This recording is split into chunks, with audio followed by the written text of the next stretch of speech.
चौटाला साहब को मैं क्या कहूँ, क्योंकि अभय चौटाला वो जन का विश्वास खो चुका है। अब वो कभी किसी को समर्थन देता हुआ घूम रहा है, कभी किसी को समर्थन देता हुआ घूम रहा है। ले ले भाई, तेरे पर जो कुछ है आता भी ले ले, और क्या। गलती हुई है फिर उसको पश्चाताप उनको करना चाहिए, उसका पश्चाताप अगर उनसे कोई गलती हुई है। कुमार जी और हमारे जिलाध्यक्ष योगेंद्र राणा जी और हरविंद्र कल्याण जी का कल फोन आया था। हरविंद्र कल्याण जी ने कहा कि आप वहाँ पर जरूर आए, और मैं आज इस क्षेत्र में किया है। मैंने कल ही इस आदेश कर दिए थे कि जो क्षतिपूर्ति पोर्टल उसको खोला जाए, और हर गांव के अंदर आज हमने सभी, कहीं पटवारी को भेजा है, कहीं कानूनगो को भेजा है, कहीं तहसीलदार को भेजा है।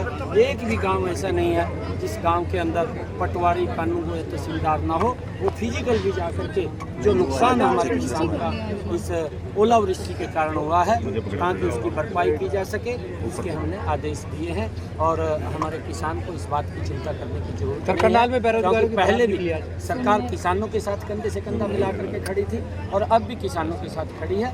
जल्दी ही उसकी रिपोर्ट आ जाएगी और उसकी भरपाई करने का काम वो किया जाएगा। आज हर करनाल का दौरे पे हैं, आज कई कार्यक्रम रखे गए हैं इलेक्शन को लेकर। हाँ, आज यहाँ मैं दोपहर से कई कार्यक्रमों का लोगों से मिलने का है, उनसे बैठने का है, बातचीत करने का है, क्योंकि यहाँ से चुनाव है और 2 कमल के फूल यहाँ से खिलने हैं। मनोहर लाल जी कमल का फूल लेकर के दिल्ली में जाएंगे, और करनाल की जनता एक कमल का फूल लेकर के चंडीगढ़ में जाएगी। उसके लिए मैं लोगों से मिलने के लिए आया हूँ, बातचीत करने के लिए आया हूँ, क्योंकि पिछले दिनों में जो काम हुए हैं, करनाल की एक नई तस्वीर बदलने का काम इन 10 वर्षों के अंदर, 9.5 वर्षों के अंदर ये मनोहर लाल जी ने किया है। उन कामों को हम आगे बढ़ाने का काम मजबूती से करेंगे। दुष्यंत चौटाला कहते हैं कि मजबूरी में फैसला लिया गया था। वो दुष्यंत चौटाला कह रहे हैं जो हमने साथ दिया था वो हमारे से गलती हो गई। गलती हुई है फिर उसको पश्चाताप उनको करना चाहिए, उसका पश्चाताप अगर उनसे कोई गलती हुई है। परंतु हम ये कहते हैं कि मनोहर लाल जी के कार्यकाल में, क्योंकि उनका कार्यकाल भी देखा है, जिस प्रकार का कार्यकाल उनका रहा है, भारतीय जनता पार्टी ने विकास की एक नई गति दी है, विकास की एक नई दिशा तय की है।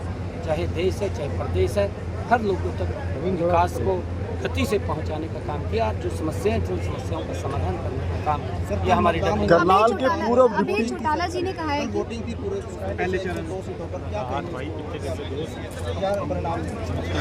नहीं, देखिए, लोगों का जो उत्साह, जो जोश देखने को मिलता था, नरेंद्र मोदी जी की नीतियों को वो अप्रिशिएट करते हैं, क्योंकि गरीब तक ये पहली बार नरेंद्र मोदी जी की नीति पहुँचे, उनका लाभ पहुँचा है। और लोग बड़े मैंडेट के साथ नरेंद्र मोदी जी को तीसरी बार प्रधानमंत्री बना रहे हैं। और जितने सीटों के ऊपर चुनाव हुआ है, कांग्रेस कहीं दिखाई नहीं दे रही। भारतीय जनता पार्टी, नरेंद्र मोदी जी की ही सीटें बड़े मैंडेट के साथ हुआ। यूपी में वोटिंग परसेंटेज डाउन हुआ है। नायब जी, अभय चौटाला ने कहा है ये कि कई कारण हो सकते हैं, क्योंकि फसल अभी पीक पे है और हर व्यक्ति लगा हुआ है।